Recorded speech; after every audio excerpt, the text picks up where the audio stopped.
स्वागत है आपका उम्मीद बैच के इस वीडियो में। ठीक है, ये हमारा हिंदी व्याकरण का जो समास हम लोगों ने अभी अभी स्टार्ट किया था उसी का सेकेंड नंबर वीडियो है। ठीक है, तो अगर आप लोगों ने इसका previous video first number video नहीं देखा है जिसमें हम लोगों ने पढ़ा था एक्चुअली में समास होता क्या है, समास के कितने प्रकार होते हैं। ठीक है, तो अगर आप लोगों ने वो वीडियो नहीं देखा है जल्दी जाके उसको देख लीजिए। उसके लिए क्या कीजिए, आप लोग इस वीडियो का डिस्क्रिप्शन खोलिए, वहां पे आपको समास का प्लेलिस्ट का लिंक मिलेगा जिसके थ्रू आप उसको देख सकते हैं। ठीक है, और अगर आप लोगों ने अभी तक कारक भी नहीं पढ़ा है तो कारक भी जाके उसके वहीं पे लिंक मिलेगा जिसके थ्रू आप पढ़ लीजिए, क्योंकि कारक का भी यहाँ पे यूज होगा। समझ में आ गया क्या करना है। ठीक है, अब देखिए भैया हम लोग समास पढ़े थे, समास में थोड़ा रिकॉल कर देते, बता देते आप लोग को क्या था। समास में क्या था, दो शब्दों को मिलाकर एक नया शब्द बनाने की जो प्रक्रिया है, प्रोसेस है, उसे हम क्या कहते हैं, समास कहते हैं। तो समास के अंतर्गत हम लोग क्या बनाते हैं, नए नए शब्दों को बनाते हैं। बस इतना, नए हिंदी व्याकरण के नए नए शब्दों को बनाने का जो प्रक्रिया है, प्रोसेस है, उसी को क्या बोला गया है, समास बोला गया है। ठीक है, तो समास में हम लोग क्या करते हैं, नए नए शब्दों को बनाते हैं, उनकी रचना करते हैं। ठीक है, अब नए देखो शब्द तो बहुत प्रकार के होते हैं। ठीक है, शब्द बहुत प्रकार के होते हैं, तो हर शब्द को बनाने की एक अलग प्रोसेस, एक अलग प्रक्रिया होती होगी। इसी आधार पर हम लोगों ने बोला कि इस शब्द को बनाने की अलग प्रोसेस है तो ये अलग प्रकार का समास है, इस शब्द की बनाने का एक अलग विधि है तो ये अलग प्रकार का समास है। उसी प्रकार हम लोगों ने समास को 6 भागों में बांट दिया था। ठीक है, तो अभी हम लोग क्या करेंगे, समास का जो पहला प्रकार है, ठीक है, उसको हम लोग पढ़ने जा रहे हैं। ठीक है, एक्चुअली में ये पहला प्रकार नहीं है लेकिन हम इसको पहले पढ़ाते हैं क्योंकि ये इजी वाला होता है। ठीक है, इजी हार्ड कुछ होता नहीं है, वो तो आपका दिमाग का खेल होता है, वहम होता है। ठीक है, लेकिन हाँ ये थोड़ा समझने में थोड़ा और आसान रहता है। ठीक है, द्विगु समास, क्या द्विगु समास, तो 6 समास जो है उसमें से जो हम पहला समास चुने हैं आज के वीडियो के लिए वो क्या होगा, द्विगु समास। अब ये द्विगु समास क्या है, जैसा कि आप लोग को पता है द्विगु समास क्या एक विधि, एक प्रोसेस का नाम है। नए शब्दों को बनाने की जो प्रक्रिया है उस प्रकार के शब्दों को जो द्विगु समास के अंतर्गत वे शब्द आएंगे। ठीक है, ऐसे ऐसे शब्द आएंगे जिनको हम बोलेंगे ये द्विगु समास के अंतर्गत बने हैं, या इस प्रोसेस को, ये जो शब्द बना है द्विगु समास के अंतर्गत जितने भी शब्द बनेंगे हम बोलेंगे ये द्विगु समास के प्रोसेस मतलब विधि के अनुसार ये सारे शब्द बने हैं, तो इनकी विधि क्या होगी, द्विगु समास। ठीक है, मतलब ये द्विगु समास मतलब क्या, उन प्रकार के शब्दों को बनाने का प्रोसेस को ही नाम दे दिया गया द्विगु समास। अब इसके अंदर कौन कौन से शब्द आएंगे उसको हम लोग अभी देखते हैं। ठीक है, द्विगु समास की परिभाषा क्या है भैया, परिभाषा को थोड़ा देर हम लोग बात समझेंगे, पहले समझ लेते हैं द्विगु समास के अंतर्गत द्विगु समास से कौन कौन शब्द बनाए गए हैं उदाहरण के माध्यम से, पहले वो समझते हैं फिर द्विगु समास तो आपको आसानी से समझा देंगे। ठीक है, देखो बाबू 10 क्लास में क्या हम लोग का समास है। ठीक है, समास में 10 क्लास में हम लोग को बहुत कम ही पढ़ाया जाता है। 10 क्लास में इतना हम आपको पढ़ा देंगे कि आपका बोर्ड का एग्जाम का एक एक क्वेश्चन आप बना लीजिएगा। ठीक है, उससे थोड़ा सा आगे भी बना लीजिएगा। लेकिन हाँ हिंदी के व्याकरण का ये सब टॉपिक है ना, वो ये सब क्या होता है और बहुत सारी चीज़ें और हायर स्टैंडर्ड क्लासेस में आएगी तो बहुत सारी चीज़ें इसमें एड ऑन होती रहेगी। ठीक है, तो अभी हम लोग उतना ही पढ़ेंगे जो हम लोग का 10 क्लास में काम आ जाए। ठीक है, तो इसी चीज़ों को ध्यान रखते हुए हम लोग पढ़ते हैं। जैसा कि आपको पता है द्विगु समास से क्या होता होगा, द्विगु समास से क्या होता होगा, नए नए शब्दों को बनाया जाता है, उस शब्दों को बनाने का जो प्रोसेस है, प्रक्रिया को नाम दिया गया है द्विगु समास। तो पहले देख लेते हैं द्विगु समास से कैसे कैसे शब्द बनते हैं। ठीक है, अब देखिए उदाहरण, द्विगु समास के पहले उदाहरण से समझ लेते हैं सब कुछ। पहला है त्रिभुज, भैया मैथ, त्रिभुज तो मैथ में आता है, हिंदी में कहाँ से आ गया ये शब्द, त्रिभुज के शब्द का बात करें, हम त्रिभुज पढ़ा नहीं रहे। ठीक है, त्रिभुज शब्द का बात करें। त्रिभुज ये क्या है तुमको पता है, ये क्या है, एक शब्द है। ये क्या है, एक शब्द है, लेकिन इस शब्द का जब समास बिगड़ा करोगे, जब इसको तोड़ोगे, इसका अर्थ लिखोगे, ठीक है, इसका समास बिगड़ा इधर करे। अभी घबराना मत भैया, समास बिगड़ा क्या होता है, एक एक चीज, अभी द्विगु समास की परिभाषा भी पढ़ाएंगे, सब कुछ पढ़ाएंगे। ठीक है, घबराना मत, जो देखा रहे वो देखना बस। समास बिगड़ा करते हैं त्रिभुज, जैसा कि आप लोग पता है त्रिभुज कब होगा, 3 जब भुजाएं होगी, 3 भुजाओं को एक साथ मिला दोगे तो क्या बन जाएगा, त्रिभुज। मतलब अब तक तुमको पता है जब एक आदमी रहेगा तो उसको हम समूह नहीं बोल सकते या ग्रुप नहीं बोल सकते। जब एक से अधिक आदमी या एक से अधिक वस्तु एक ही प्रकार का रहेगा तो हम बोलेंगे इनका ये ग्रुप है, इनका ये समूह है। ग्रुप मतलब समझते हो ना, 10-20 आदमी एक साथ रहता है, दो लड़का भी एक साथ रहेंगे तो बोलेंगे इन दोनों का एक अलग ग्रुप है। जैसे हम लोग बोलते हैं इन दोनों का अलग ग्रुप है, इन दोनों का अलग ग्रुप है, इन चारों का अलग ग्रुप है। तो ग्रुप मतलब क्या होता है, ग्रुप ग्रुप या समूह मतलब क्या होता है, बहुत सारे लोग एक जगह जब इकट्ठा रहेंगे, एक ही जैसा बहुत सारे मतलब एक से अधिक लोग जब एक जगह इकट्ठा रहेंगे तो उसी को हम क्या बोल देंगे, ग्रुप बोल देंगे। ठीक है, अब ये देखो त्रिभुज, ग्रुप भैया क्यों बताया, समूह क्यों बताया, अभी इसको समझाने के लिए। त्रिभुज, त्रिभुज को जैसा कि आप लोगों को पता है, जब तीन भुजाओं को एक साथ मिला दोगे तो क्या बन जाएगा, त्रिभुज। तो त्रिभुज का अगर समास विग्रह करोगे तो होगा तीन भुजाओं का समूह, तीन भुजाओं का समूह, समूह मतलब ग्रुप, तीन भुजा एक साथ रहेगी तो उसी को हम क्या बोलेंगे, त्रिभुज बोल देंगे। तीन भुजाओं का समूह या ग्रुप को ही क्या बोलेंगे, त्रिभुज बोलेंगे। तो जैसा कि आपको पता है, देखिए त्रिभुज मतलब तीन भुजाओं का समूह, इसका समास विग्रह हुआ, समास विग्रह से अभी हमको मतलब नहीं है। ठीक है, अभी हम त्रिभुज, त्रिभुज त्रिभुज जो है वो किस प्रकार के विधि से बना होगा, उसकी वो भी समाज की विधि से बना होगा, लेकिन उस प्रकार के शब्द जो जिस विधि से बनते हैं उस विधि को हम बोलते हैं द्विगु समाज। अब द्विगु समाज ही क्यों बोलते हैं, इसका एक कारण है। द्विगु समाज ही क्या क्यों बोलते हैं इसको, इसके पीछे भी एक रीजन है। देखिए क्या रीजन दिया गया है कि इसको हम लोग द्विगु समाज के अंतर्गत लिखते हैं, द्वंद्व समाज या अन्य किसी प्रकार के समाज के अंतर्गत त्रिभुज को नहीं बोलते हैं। ठीक है, द्विगु समाज के अंतर्गत इसको क्यों लिखते हैं, देखिए पहले उसको समझिए। अच्छा, त्रिभुज, त्रिभुज में देखिएगा पहला ये त्रि मतलब क्या होता है, त्रि मतलब होता है तीन, अब भुज मतलब क्या होता है, भुजा। अच्छा ये तो आपको पता है, त्रि मतलब तीन और भुज मतलब भुजा होता है, मतलब वो आप लोग को पता है, भुजा मतलब हाथ होता है, इस टाइप का कुछ। ठीक है, त्रि क्या है, त्रि मतलब तीन, तीन क्या है, एक मैथमेटिकली नंबर है। ठीक है, जैसे 1 2 3 4 5 6 7 ऐसे करके नंबर है। तो ऐसे ऐसे हिंदी व्याकरण में कुछ ऐसे शब्द आते हैं जिसका जो पहला ये क्या है। अच्छा, समास विग्रह जब हम लोग पढ़ेंगे, समास का पहला वीडियो हम लोग जब पढ़े थे तो उसमें पढ़े थे इस प्रकार, जो पहला शब्द होता है उसको क्या बोलते हैं, पूर्व पद या प्रथम पद बोलते हैं, ये तो आप लोग को पता है ना। और ये जो समस्त पद है ये क्या है, एक समस्त पद है। ठीक है, जो तीन, त्रि और भुज दो शब्दों से मिलाकर बना है।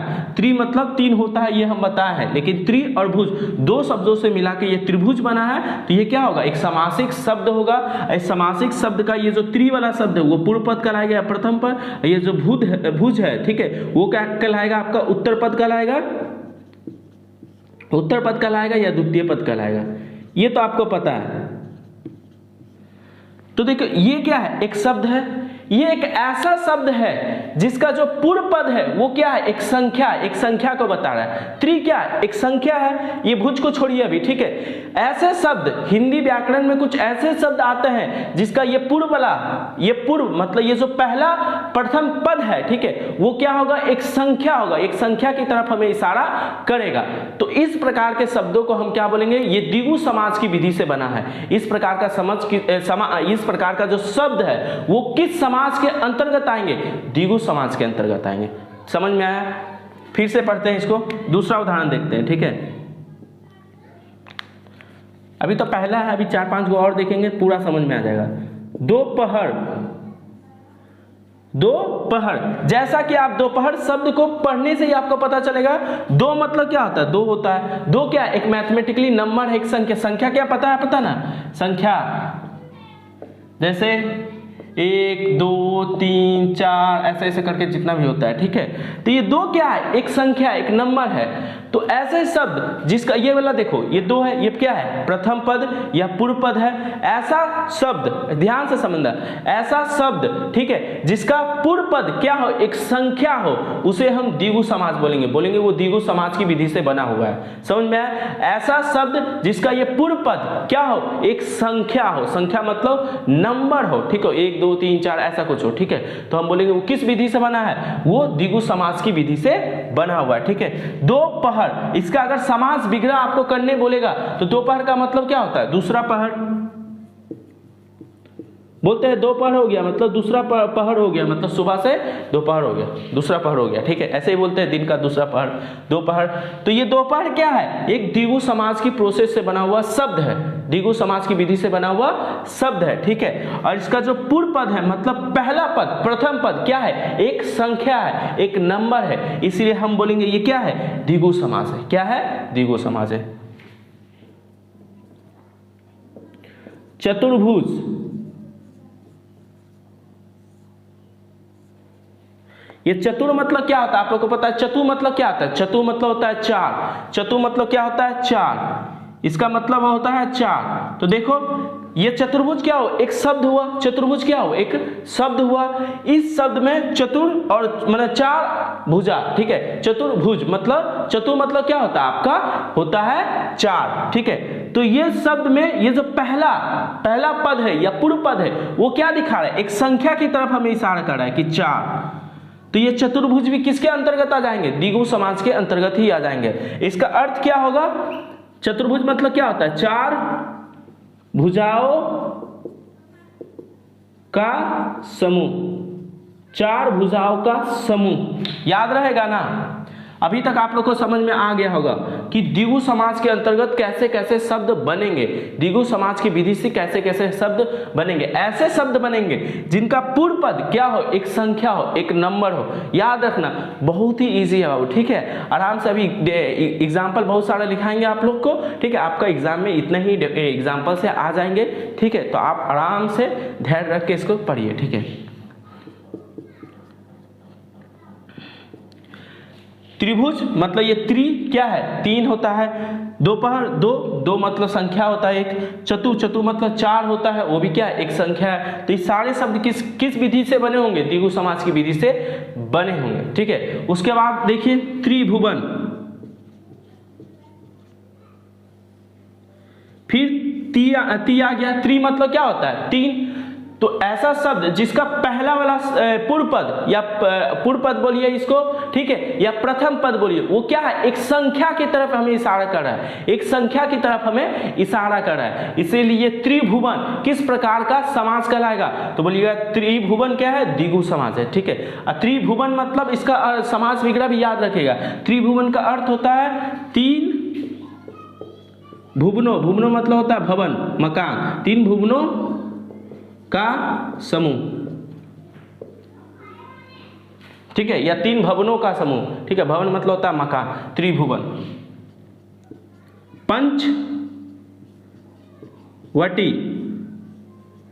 पंचवटी, ठीक है। पंचवटी, तो पंचवटी में देखिएगा ये शब्द को पढ़ने से आपको पता चल जाएगा ये पंच और ये बटी, ठीक है। तो पंच क्या हुआ? पंच मतलब पांच, एक संख्या की तरफ इशारा कर रहा है। एक संख्या की तरफ इशारा कर रहा है ना, ठीक है। तो ये पंचवटी बोलेगा किस प्रकार का समास है? तो बोलिएगा पंचवटी क्या है? आपका द्विगु समास है। याद रहेगा ना? पंचवटी, ठीक है। पंच में पहला जो ये पूर्व पद है देखिएगा, वो पंच मतलब होता है पांच, ये तो आपको पता है।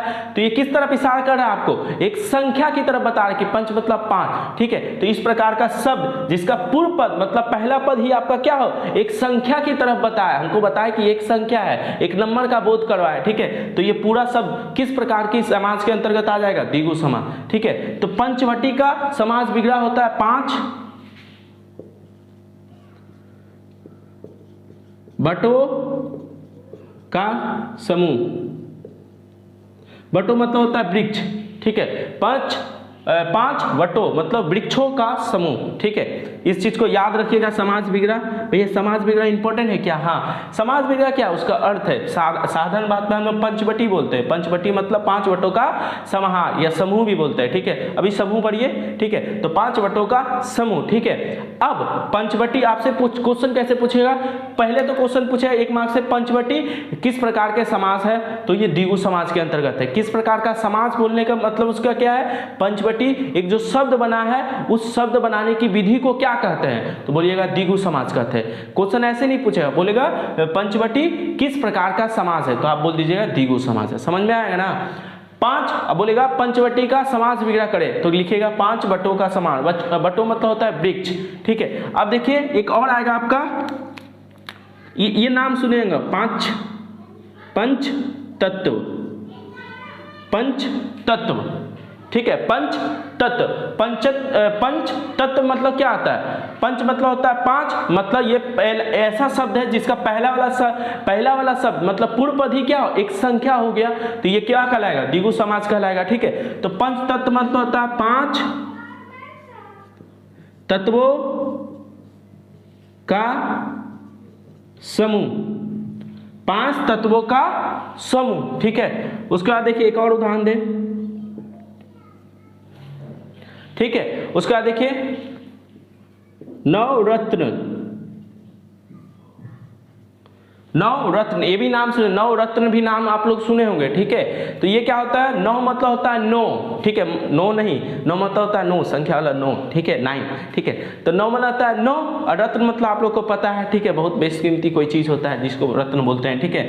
तो नवरत्न मतलब 9 रत्नों का समूह। जैसे आप लोग को पता है कि कोई अकबर था जिसके पास 9 रत्न थे, मतलब 9 महान लोग थे, तो उन्हीं को 9 महान लोगों को क्या बोला जाता था, 9 रत्न, 9 रत्न। तो मतलब वो क्या 9 लोगों का जो एक साथ ग्रुप था, समूह था, उसी को बोला जाता है 9 रत्न, ठीक है। 9 रत्न में समझ में आ गया आप लोग को, ठीक है। उसके बाद देखिए नवरात्र, नवरात्र मतलब आप लोग को पता है 9 रात्र मतलब 9 रातों का समूह। जैसा कि आपको 9 मतलब पता है 9, तो नवरात्र किस समाज के अंतर्गत आ जाएगा, बोलेगा नवरात्र किस प्रकार का समाज है, तो नवरात्र किस प्रकार का समाज है बाबू, आपका द्विगु समाज है। तो भैया द्विगु समाज क्या है, ये इतना ही है, ठीक है। हाँ, द्विगु इसी प्रकार का आएगा, देखिए कितना ईजी है, ठीक है। पूरा शब्द दिया रहेगा, आपको बोलेगा ये किस प्रकार का समाज है, तो आपको द्विगु समाज अगर पहचानना है, ठीक है। आपको पता है त्रि और भुज दो अलग प्रकार के शब्दों को मिलाकर क्या बना है, त्रिभुज बना है। लेकिन ये त्रिभुज जो बना है इसमें क्या है, ये त्रि वाला जो पूर्व पद है ना, वो एक संख्या है। तो इस प्रकार का अगर कोई शब्द आपको मिल जाए, ठीक है, इस प्रकार का कोई शब्द आपको मिल जाए जिसमें त्रि मतलब पूर्व पद क्या एक संख्या की तरफ इशारा करे, ठीक है, तो उस प्रकार का जो नया वाला शब्द बना होगा उसको हम लोग किस समाज के अंतर्गत लिखेंगे, द्विगु समाज। किस प्रकार का समाज बोलेंगे, द्विगु समाज बोलेंगे। तो द्विगु समाज में त्रिभुज, 3 भुजाओं का, ये सारा समझ में आ गया होगा आप लोग को, ठीक है। इतना क्लियर है ना, ठीक। कुछ डाउट होगा तो कमेंट पक्का करना, हम पक्का वहां पे नेक्स्ट वीडियो में आप लोग को डिस्कस कर देंगे, ठीक है। एक और लिखते हैं पंजाब, पंजाब, पंजाब मतलब होता है 5 आबो, आबो मतलब होता है नदियों, नदियों का समूह। तो पंजाब, ठीक है, इसमें भी 5 आबो मतलब 5 नदियों का समूह को क्या बोलते हैं, पंजाब। तो यहां पे आपको क्या होता है 5, ठीक है। तो समझ में आ गया होगा कर, ये सारी चीजें आपके किसके अंतर्गत आएगी, ये सारी चीजें आपके द्विगु समाज के अंतर्गत ही आएगी, ठीक है। द्विगु समाज समझ में आ गया ना। द्विगु समाज कुछ नहीं है, जैसे ये त्रिभुवन है, तो त्रि क्या हुआ, त्रि एक अलग प्रकार का शब्द होगा, त्रि मतलब 3 होता है, अब भुवन मतलब मकान होता है। अब हम क्या कहें, त्रिभुवन को मिलाकर एक नया त्रि और भुवन को मिलाकर एक नया शब्द बना है जिसको त्रिभुवन बोले। तो इस प्रकार का शब्द जिसमें पहला शब्द आपका क्या हो, एक संख्या की तरफ इशारा करे, एक संख्या एक नंबर की तरफ बोध करवाए, ठीक है। तो इस प्रकार का शब्द में जो पहला शब्द अगर संख्या हो तो हम इस प्रकार के शब्द को मिला के जो नया शब्द बनेगा उस विधि को हम लोग क्या बोलेंगे, द्विगु समाज बोलेंगे, ठीक है। याद रखिएगा उस विधि को हम लोग बोलेंगे द्विगु समाज। लेकिन आमतौर पे हम लोग पूछ देते हैं या एग्जाम में क्वेश्चन आता है कि त्रिभुवन किस प्रकार का समाज है, तो त्रिभुवन द्विगु समाज है, ठीक है, बोल देते हैं हम लोग द्विगु समाज है। लेकिन होना क्या चाहिए क्वेश्चन, त्रिभुवन समाज जो बनता है किस प्रकार के समाज की विधि के अंतर्गत बना है, तो ये द्विगु समाज की जो विधि है उसके अंतर्गत ये त्रिभुवन बना है। लेकिन क्वेश्चन आपको स्ट्रेट पूछेगा क्या, त्रिभुवन किस प्रकार का समाज है, तो आप बोलिएगा त्रिभुवन द्विगु समाज के अंतर्गत आता है, यह द्विगु समाज है। त्रिभुवन का समास विग्रह करें तो आप लोग क्या लिखिएगा, 3 भुवनों मतलब 3 मकानों का समाहार। अभी हम आप इसको एक बार स्क्रीनशॉट ले लीजिए, नोट डाउन कर लीजिए, हम इसको मिटाते हैं और फिर द्विगु समाज की परिभाषा को लिखते हैं, कैसे पहचानना है वो बताएंगे और 4-5 को एग्जांपल और करवाएंगे, ठीक है। अभी आप लोग इसको स्क्रीनशॉट लीजिए, ठीक है। मिटाएं, मिटा देते हैं, ओके मिटा देते हैं। द्विगु समाज समझ में आएगा ना। समाज में होता क्या है, समाज में हम लोग नए नए शब्द बनाते हैं, ठीक है। और नए नए शब्द, ऐसा कोई शब्द बन गया जिसका पहला शब्द क्या हो, एक संख्या एक नंबर की तरफ हमें बोध करवाए कि ये एक नंबर की तरफ इशारा करवाए, ठीक है। तो उस प्रकार का जो शब्द होगा उसको हम बोलेंगे ये द्विगु समाज है, यह द्विगु समाज की विधि से बना हुआ शब्द है। अच्छा यही होगा 100% हिंदी व्याकरण में सही होगा क्या, कि ये द्विगु समाज की विधि से बना हुआ शब्द है। लेकिन आमतौर पर हम लोग बोल देते हैं कि ये द्विगु समाज है। ठीक है, क्या है, द्विगु समास है। लेकिन द्विगु समास की विधि से बना हुआ शब्द बोलना 100% सही होगा। लेकिन आमतौर पे जो होता है वही हम लोग भी पालन करेंगे उसी नियमों का, ठीक है। तो भैया द्विगु समास का परिभाषा नहीं पूछता क्या? नहीं पूछता है, परिभाषा तो और इम्पोर्टेंट है। एक मार्क्स का क्वेश्चन में पूछेगा आपका परिभाषा के साथ बोलता है उदाहरण के साथ लिखो। द्विगु समास की परिभाषा उदाहरण के साथ लिखो, ठीक हो। तो क्या होगा द्विगु समास की परिभाषा? ऐसा समास जिसका पहला शब्द या पूर्व पद क्या हो, एक संख्या हो, एक नंबर हो, जैसे हम लोग अभी पढ़े थे, फिर एग्जाम्पल के साथ बताएंगे। ऐसा समास जिसका पहला पद या प्रथम पद या पूर्व पद भी बोल सकते हैं, पूर्व पद बोलना ज्यादा उचित होगा, ठीक है। ऐसा समास जिसका पूर्व पद या पहला पद या प्रथम पद एक संख्या हो, उसे द्विगु समास कहते हैं। ऐसा समास जिसका पहला पद या पूर्व पद एक संख्या हो उसे हम लोग क्या कहते हैं? द्विगु समास कहते हैं। समझ में आ गया? जैसा कि आप लोग को पता है जितना भी एग्जाम, त्रिभुज क्या एक शब्द है, ठीक है। शब्द का जो पहला वाला आपका क्या है, पहला वाला पूर्व पद है, वो क्या एक संख्या है, तो उसे हम क्या बोलेंगे? द्विगु समास बोलेंगे, ठीक है। ये समझ में आ गया। अब इसका देखिए ट्रिक देखिए, या आप कैसे करिए भैया, कोई भी शब्द आएगा जो उसको करेंगे हम लोग कैसे, इसका ट्रिक याद रखिएगा। आपका पहला सब कुछ हो जाएगा, सब कुछ हो जाएगा, ठीक है। पहली बात तो एक मार्क्स में आपका परिभाषा पूछेगा, इतना लिख लीजिए, आपका परिभाषा हो जाएगा। उदाहरण पूछेगा तो अभी हम लोग 10 गो किए थे, एक उदाहरण भी लिख लीजिएगा। देखिए हिंदी में हम पहले बता दें, जब भी आप लोग को हिंदी व्याकरण में किसी भी चीज का, जैसे कारक का, किसी भी कारक का अगर परिभाषा पूछ दिया, या समाज में से किसी भी समाज का परिभाषा अगर आपसे पूछ दिया तो आप परिभाषा तो लिखिएगा, लेकिन उसके साथ जरूर एक एग्जाम्पल लिखिएगा, ठीक है, जिससे आपको 100% आपको एक में 1 मार्क्स मिलेगा, ठीक है। परिभाषा वो बोलेगा परिभाषा सिर्फ लिखो, ठीक है, लेकिन आप परिभाषा के साथ आप एक्सटर्नल क्या लिखिएगा, एडिशन में एक एग्जाम्पल जरूर लिखिएगा, एक उदाहरण जरूर लिखिएगा उस समाज का या उस कारक का, जिससे आपका 1 मार्क्स भी नहीं कटेगा, समझे ना। तो ही कीजिएगा। ठीक क्या है, हमेशा याद रखना है द्विगु समाज को हम पहचानेंगे कैसे, कौन सा समाज द्विगु समाज की विधि से बना हुआ है, सॉरी कौन सा शब्द द्विगु समाज की विधि से बना हुआ है, ठीक है। तो पहचानने का सिंपल सा नियम है क्या, कि आपको शब्द को पूरा पढ़ना है, शब्द को पढ़ने पर आपको पहला पद खोलना है, पहला पद बोलिए या प्रथम पद बोलिए, ठीक है, प्रथम पद वो जरूर एक संख्या होगा, त्रि होगा, चतुर होगा, या फिर पंजाब होगा, पंच होगा, ठीक है, 9 होगा, या और विभिन्न प्रकार के जितने 2 होगा, ठीक है, इस प्रकार के होंगे, ठीक है। प्रथम पद, ठीक है, प्रथम पद आपका क्या होगा, एक संख्या एक नंबर होगा, याद रखिएगा, ठीक है, एक संख्या एक नंबर होगा। दूसरा क्या, पूरा शब्द किसी समूह का बोध कराते हैं। पूरा शब्द किसी समूह का बोध कराते हैं। पूरा शब्द मतलब भैया देखिए फिर से एक बार एग्जांपल के माध्यम से समझिए। पहला जैसे त्रिभुज,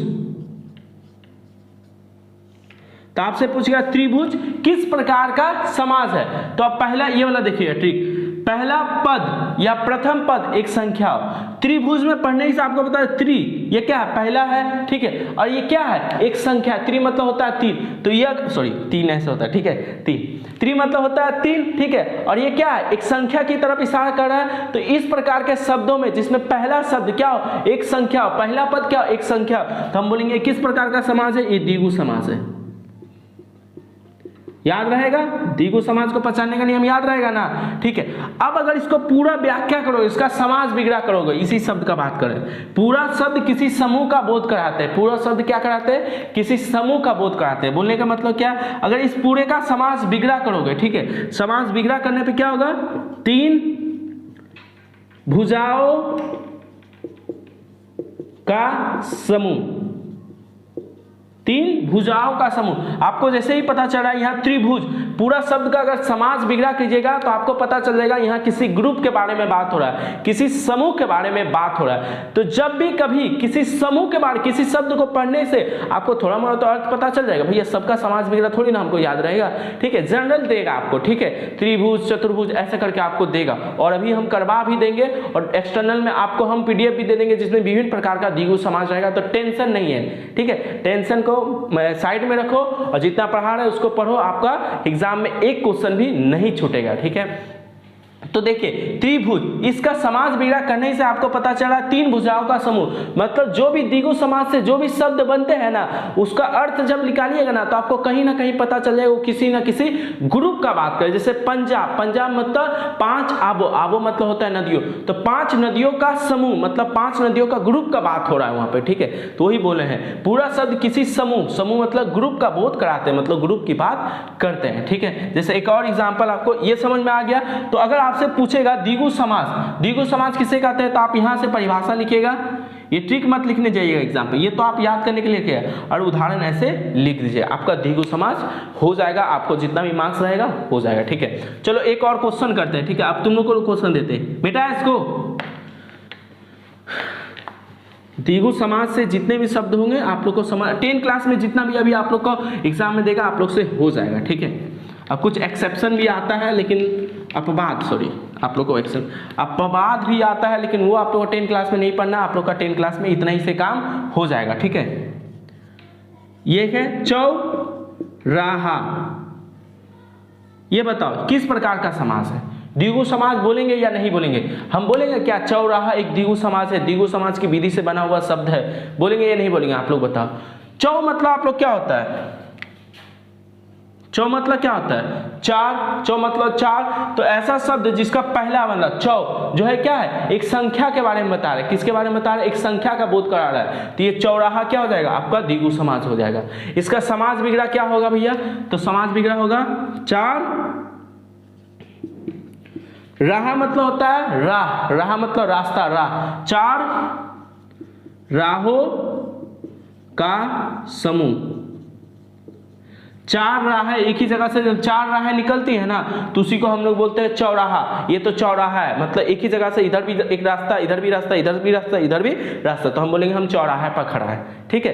तो वहां पे उस चीज को बोलेंगे चौराहा। चौराहा बोलने का मतलब जहाँ चार रास्ता एक दूसरे से मिलती है या चार रास्ता वहां से निकलती है, उसका जो ग्रुप है उसी को क्या बोलते हैं, चौराहा, ठीक है। तो आपको पता चला यहाँ पे, ये देखिए ट्रिक नंबर 2 क्या, यहाँ पे चौराहा जो शब्द है उसका जब समास विग्रह करिएगा तो आपको चार राहों के ग्रुप के बारे में, समूह के बारे में पता चलेगा, ठीक है। तो आपको यहाँ से पता चल रहा है क्या है, ये एक द्विगु समास है, ठीक है। और एक शब्द चार पाई, ये तो और इजी है, चार पाई, ये किस प्रकार का समास है आप बताइए, ठीक है। हम द्विगु समास आपको पढ़ा दिए, आप बताइए ये किस प्रकार का समास है। तो पढ़ने ही से आपको पता है चार पाई, पाई को हटाओ, पाई को गोली मारो, ठीक है। चार मतलब क्या होता है, चार होता है, ठीक है। चार मतलब क्या होता है, चार ही होता है ना, ठीक है। एक नंबर है, चार क्या एक नंबर है, एक संख्या है। तो ऐसा समास जिसका पहला वाला, पहला पद या पूर्व पद क्या हो, एक संख्या हो, एक नंबर हो, तो उसको हम क्या बोलेंगे, द्विगु समास। ये चार बोलेगा आपसे, चार पाई किस प्रकार का समास है, द्विगु समास है। एक्चुअली में ये क्वेश्चन मेरे सेंटम में आया हुआ क्वेश्चन है, ठीक है। सेंटम में 1 मार्क्स के लिए क्वेश्चन आया था जब हम 10 क्लास में थे, बहुत साल पहले का बात है, ठीक है। जब हम 10 क्लास में तो ये क्वेश्चन आया था, ठीक है। तो आप लोग भी, आप खुद ही ये क्वेश्चन को कीजिए, क्या होगा चार पाई मतलब ये किस प्रकार का समास बोला था वहां पे, चार पाई किस प्रकार का समास है। तो आप किस प्रकार का समास होगा, चार मतलब ये क्या होता है, ये एक संख्या होता है, ठीक है। तो चार पाई क्या हो जाएगा, एक द्विगु समास हो जाएगा। अब बोलेगा इसका समास विग्रह कीजिए, 1 मार्क्स से क्वेश्चन में बोलेगा इसका समास विग्रह करें, मतलब चार पैरों का समाहार या समूह। ये समाहार क्या होता है भैया, बार बार आप बोल रहे हैं, पढ़ाते पढ़ाते लास्ट में उसी को बता देंगे समाहार क्या होता है। तो समझ में आया आपको द्विगु समास क्या होता है, द्विगु समास के कितने उदाहरण हो सकते, बहुत सारे उदाहरण होते हैं, ठीक है। जैसे हम बोले अठन्नी,